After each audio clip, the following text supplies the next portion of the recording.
2021-2022 was almost the perfect season for Liverpool, as they were competing on all four fronts and almost won the quadruple. They would win the two domestic cups, lose the league title on the final day, and lose the Champions League in the final to Real Madrid. Fast forward to the current season, Liverpool look like a shadow of their former selves. Today we shall quickly examine why. Ever since Jurgen Klopp took over at Liverpool in 2015, he successfully managed to impart his blueprint on the club, which would involve a high-octane pressing style of play. That would later come at a cost, as the players look to have suffered from massive burnout this season. This is something that has followed Jurgen Klopp throughout his career, and as they say, history repeats itself as the seventh season curse looks to strike again for Jurgen Klopp. In 2001, Mainz appointed Jurgen Klopp as their manager, and 7 years later in 2008, he would resign from that job. In the same summer, Borussia Dortmund took on Jurgen Klopp as their head coach, and 7 years later, after a horrible season with Dortmund languishing in the relegation zone, albeit narrowly surviving relegation, Jurgen Klopp would throw in the towel. Like O.J. Simpson, could you take a stab in the dark and guess how many seasons Jurgen Klopp has spent at Liverpool?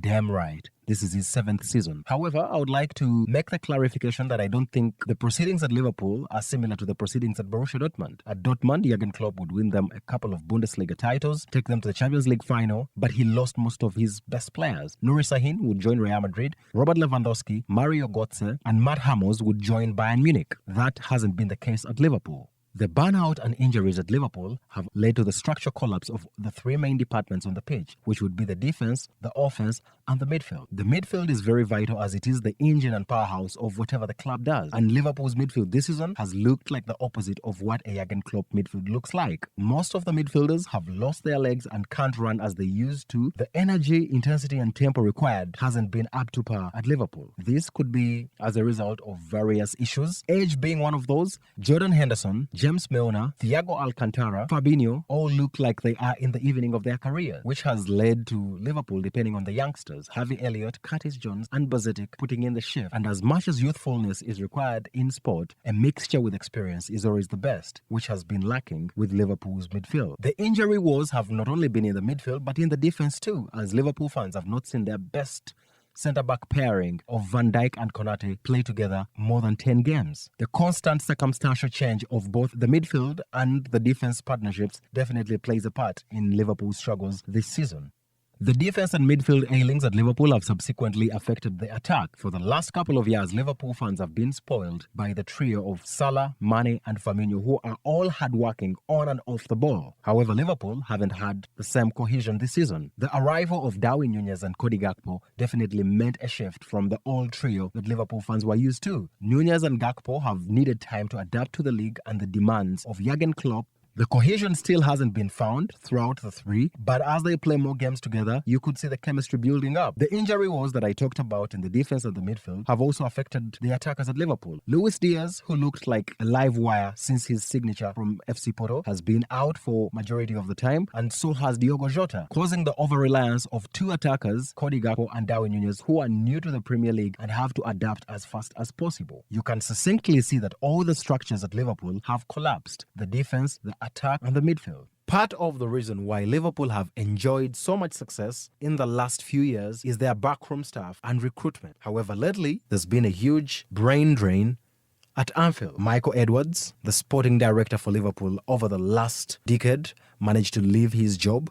He was very vital in whatever Liverpool did. He was replaced by Julian Ward, who was very significant in the signings of Darwin Núñez and Luis Diaz. However, Julian Ward will also be leaving the club less than a year in the job. Mike Gordon, who always ran the day-to-day happenings at the club, also left the club. And most importantly, Ian Graham, the director of research and data analysis at Liverpool, who was very vital in how Liverpool optimized data and managed to get some of the best bargains in the transfer window, and he was key in the signature of Andy Robertson from Hull City.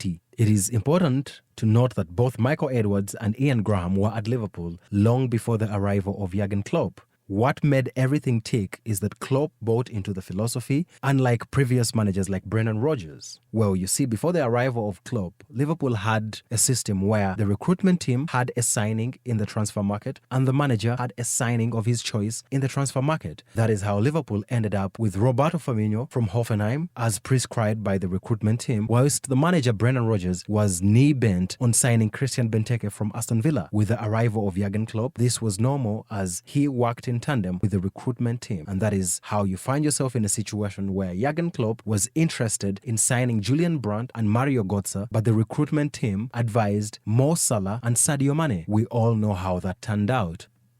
Liverpool have not made the best out of the previous transfer markets. For starters, Liverpool was always a brilliant selling club. They managed to get the best out of players and still sell them at a point in their career where their market value was still high. Luis Suarez, Raheem Sterling and Felipe Coutinho serve as key examples. They would all depart for huge fees which would later be reinvested in the club. However, of recent, Liverpool have lost some of their crown jewels for peanuts or absolutely free. Sadio Mane, a player that has been one of the best players in the world and finished second in the Ballon d'Or voting, managed to leave for only 32 million euros. Jorginho Wijnaldum, a midfield powerhouse, left for absolutely free, and so did Emre Can. Liverpool not being the sellers they were has impacted them in terms of reinvestment in the club. Bobby Firmino, a player that Liverpool could have sold for a premium at some point in his career, will be leaving for almost nothing, which goes to reaffirm my point. In conclusion, I do think Liverpool's problems have been structural in every department. As you did notice from the brain drain, the departure of Michael Edwards, Ian Graham, and now Julian Ward at the end of this season has affected Liverpool. That, coupled with a huge turnover in the medical staff and the burnout from the heavy metal football that Jurgen Klopp plays, has escalated the injuries at the club. The lack of cohesion with the new signings trying to gel and bed into the team also plays a huge role, and so has Liverpool's inefficiency in the transfer market, especially in the exits. The amalgamation of all these could perhaps give some credence to the 7th season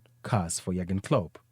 If you did love the content, please let us know what you think in the comment section below. If you do love the content, do remember to like, subscribe, share. Until next time, take care of yourself.